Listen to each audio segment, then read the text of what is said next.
I think we know each other. Maybe we haven't met yet, but if you love riding your motorcycle as much as I do, we probably know a lot about each other. That's why it's so easy to strike up a conversation at a gas station or a coffee shop with another motorcycle rider. Isn't that awesome?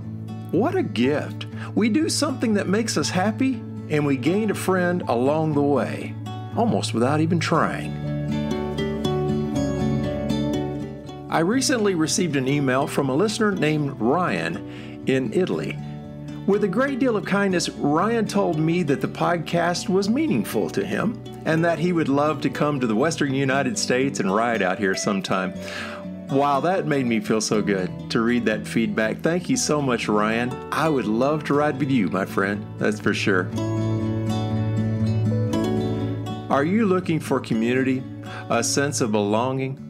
Well, you already have your membership card.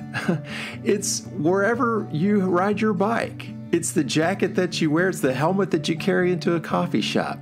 You're in. And how great is that? Let's talk about it. Stay tuned. Recorded in beautiful Loveland, Colorado. Welcome to Peace, Love, Moto, the podcast for motorcyclists seeking that peaceful, easy feeling as we cruise through this life together. Are you ready? Let's go!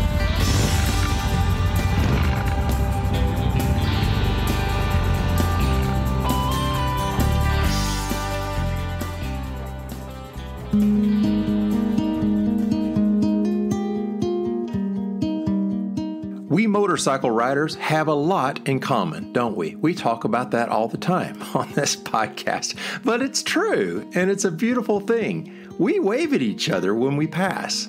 We do the biker wave thing, right?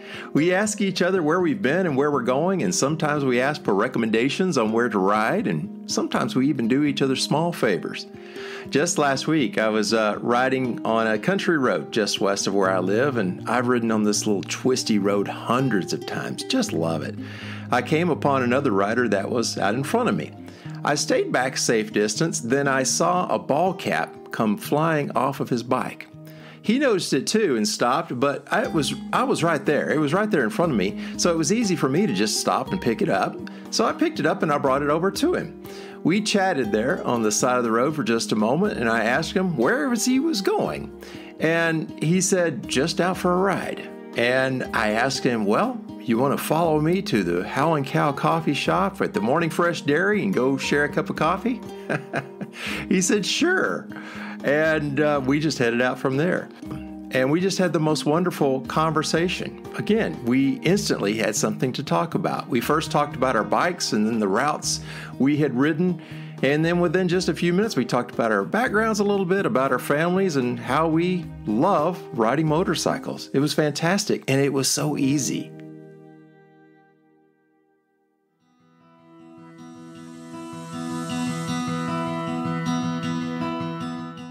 In an online publication called This I Believe, I ran across an essay called The Open Road, listing only the author's first name, Casey, and his location of Oakland, California. Given that the Sturgis Motorcycle Rally begins this week, I felt his words were especially appropriate. Casey said, when I was young, my father took me to Sturgis Bike Week in South Dakota. We rode from Angels Camp, California to Sturgis, and it changed me forever. I fell in love with motorcycles and traveling long distances. Since then, I have set out on a few journeys of my own. It was rough at times, passing from town to town, out in the middle of nowhere, only stopping to fill up and take a break from the highway, maybe a little small talk with the locals. Life on the road can be exciting, sometimes lonely, and you may stop to catch up on what's been going on in the world with a total stranger who turns out to be the most friendly person you've ever met. It's amazing how nice folks can be when you're just out rambling around. He continued to say, traveling cross-country on a motorcycle reminds me of the book Zen and the Art of Motorcycle Maintenance. I'm a motorcycle mechanic myself, and I know the beauty of life on the road. working on your machine while traveling, and just being out in the countryside. I've always enjoyed having zero responsibilities to tie me down when I hit the road. In between jobs or whatever it is, as long as I have some money saved in my pocket, you can forget all about your problems and you can leave the world behind and live your own life. That was beautiful, Casey.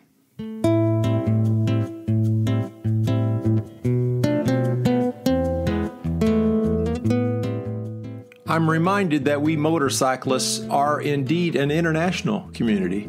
Sometimes I take a glimpse into which countries are listed as having listeners of this podcast. I shouldn't pay attention to the statistics because really my goal is just to reach at least one person who's interested in the content, but I certainly appreciate the feedback. Yeah, I've looked, and as of right now, the order of episode listeners, the most listeners, are here in North America, followed by Europe, then Asia, then Oceania, then South America, then South Africa. That's just so cool to know. It just gives me a glimpse into, hey, maybe I have a lot of friends out there I haven't met yet, and I sure would love to meet you all, that's for sure.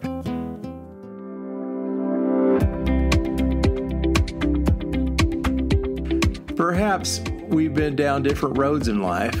Perhaps we have differing life experiences, and I'm sure that we do.